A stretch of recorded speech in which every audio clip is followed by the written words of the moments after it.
नमस्कार, मैं wing commander Santosh Sharma. White lotus spirituality channel में आप सभी का स्वागत है। आज हम ऐसे कुछ रुद्राक्ष के बारे में बात करेंगे जिनके बारे में लोग बहुत कम जानते हैं, उसका प्रयोग भी बहुत कम होता है, मिलता है बहुत कम है और बहुत महंगे होते हैं। फिर भी जानकारी के लिए from education point of view discuss कर रहे हैं इसके बारे में। सबसे पहले है गौरी शंकर, ये आपने नाम सुना होगा।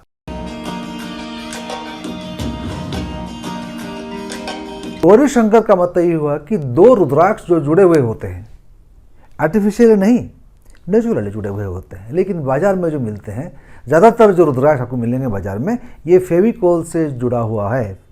कहते हैं ना कि फेविकोल का जोड़ टूटता नहीं, तो फेविकोल से जुड़ा हुआ रुद्राक्ष ज़्यादातर बाजार में मिलता है, जो कि गौरी शंकर जैसा दिखता तो है लेकिन काम करता नहीं है। तो लोग उसको अच्छे खासे दाम में बेच देते हैं। अच्छे स्रोत से खरीदे तभी काम करेगा। लैब टेस्ट होना चाहिए, सही पारखी नज़र से गुजरना चाहिए, तभी आपको गौरी शंकर अच्छा मिलेगा और काम भी करेगा।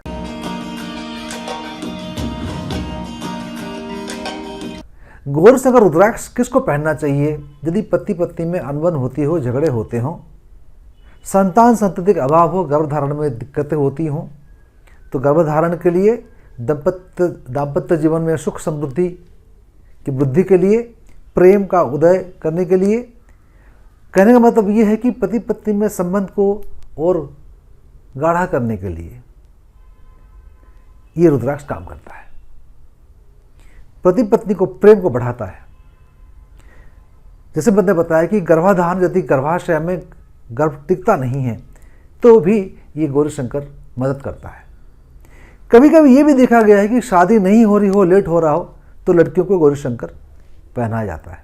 जैसे आप शिव जी की पूजा करती हैं, सोमवार का व्रत रखती हैं लड़कियां शादी के लिए, तो गौरी शंकर पहनने से भी फायदा होते हुए देखा गया है।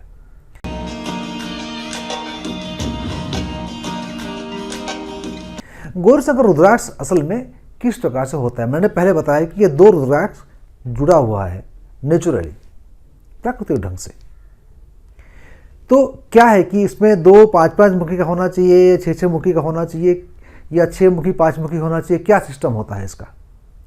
इसमें ऐसा कुछ भी नियम नहीं है कि जो दो रुद्राक्ष जुड़े हुए होंगे वो एक ही समान के होंगे। मतलब एक 5 मुखी एक 5 मुखी ऐसा होगा, जरूरी नहीं है। एक 5 मुखी एक 4 मुखी भी हो सकता है, एक 3 मुखी एक 6 मुखी भी हो सकता है, एक 8 मुखी एक 9 मुखी भी हो सकता है। इससे मतलब नहीं है कि कितने कितने मुखी रुद्राक्ष जुड़े हुए हैं। मतलब ये है कि दो रुद्राक्ष जुड़े हुए हैं। तो इस चक्कर में मत पड़ना आप कभी कि दोनों रुद्राक्ष बराबर होंगे। कई बार लोग को ये भ्रम पैदा हो जाता है कि एक 5 मुखी और दूसरा 5 मुखी को यदि जुड़ जाए तो फिर 10 मुखी हो जाता है। नहीं, ये गौरी शंकर होता है। 10 मुखी रुद्राक्ष एक ही रुद्राक्ष होगा, जिसके कि चारों तरफ 10 लाइनें होंगी, मुख होंगे, और उसके अंदर में 10 चैम्बर्स होंगे या सीड्स होंगे, जो कि एक्सरे में दिखाई पड़नी चाहिए। यूवी टेस्ट में 10 लाइन दिखाई पड़नी चाहिए बाहर से। मैग्नीफाइंग ग्लास में समझ में आना चाहिए कि 10 लाइन इसके बाहर हैं। तो गौरी शंकर का मतलब ये हुआ कि 2 रुद्राक्ष है, और 2 जो जुड़े हुए हैं उनको 5 मुखी जोड़ के 10 मुखी नहीं होता है, 10 मुखी अलग होते हैं। तो थोड़ा सा कन्फ्यूजन ये जो लोगों में रहता है, इसके बारे में बताना बहुत जरूरी था। तो ये तो हो गया आपका गौरी शंकर के बारे में। फिर हम बात करते हैं त्रिजुटी के बारे में।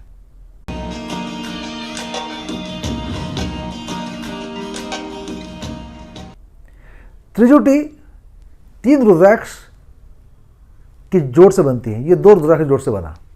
त्रि मतलब 3, त्रिजुटी 3 रुद्राक्ष जुड़े हुए होंगे। तो इसमें भी ऐसा है कि एक 5 मुखी हो सकता है, एक 8 मुखी हो सकता है, एक 11 मुखी हो सकता है, डिपेंड करता है कितने कितने मुखी रुद्राक्ष का है। इसका मतलब एकदम नहीं है। 3 रुद्राक्ष जब प्राकृतिक ढंग से जुड़े हुए होंगे उन्हें कहते हैं त्रिजुटी। इसको कहते हैं ब्रह्मा विष्णु महेश। इसे कहते हैं कि ब्रह्मांड के समस्त ज्ञान, समस्त शक्तियाँ इसमें निहित है, इसलिए इसका इतना महात्म्य है। जो आध्यात्मिक मार्ग में गति करना चाहते हैं, जीवन में स्पिरिचुअलिटी में ग्रोथ चाहते हैं, तो त्रिजुटी पहनने से आपको बहुत फ़ायदा होता है। लेकिन बहुत महंगे आते हैं, क्योंकि बहुत बिरले होते हैं, और क्योंकि बहुत महंगे होते हैं, बिरले होते हैं, तो नकली भी काफ़ी मिलता है। ध्यान रखिएगा। फिर हम बात करेंगे और एक रुद्राक्ष के बारे में जिसको हम कहते हैं कि सावर रुद्राक्ष।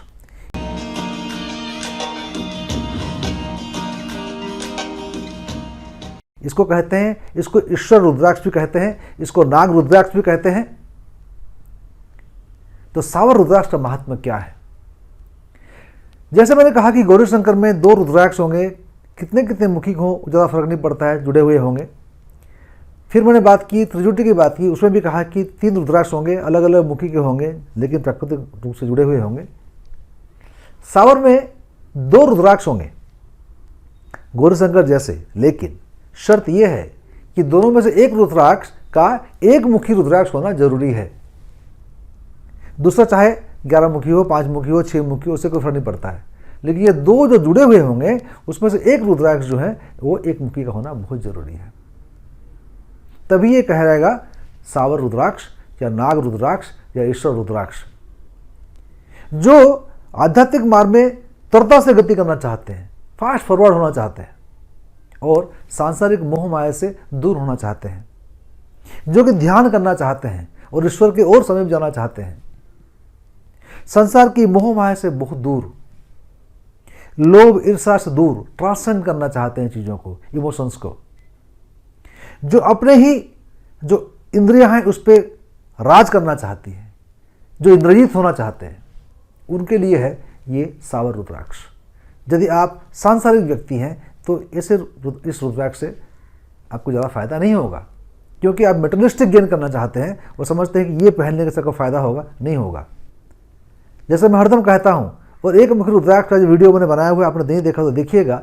एक मुखी रुद्राक्ष का भी बहुत गलत धारणा लोगों में है और उसको लोग ये समझ के पहन लेते हैं कि इसको पहनने से मेटेरियलिस्टिक गेन होगा, धन संपत्ति की बुद्धि होगी। नहीं, आप एक मुखी हो जाएंगे, आप एक सरल व्यक्ति बन जाएंगे, आप कॉम्प्लिकेटेड नहीं रहेंगे, आप डिप्लोमेटिक नहीं रहेंगे, आप झूठ नहीं बोल पाएंगे, तो आप सच्चा सीधा इंसान बन जाएंगे। तो आपको तकलीफ हो सकती है इस कलयुग में, इस कॉम्पिटिटिव एज में, जहाँ की डिप्लोमेसी चलती है, जहाँ की सैक्रिफाइस चलती है, जहाँ की तिकड़मी दिमाग चलता है। तो यदि आप एकदम श्योर नहीं हैं तो इन रुद्राक्ष का व्यवहार करने से पहले जो रुद्राक्ष में जानता है उनसे आप जरूर संपर्क साधन करें और उनसे जानें इसके बारे में, तभी इसको धारण करें।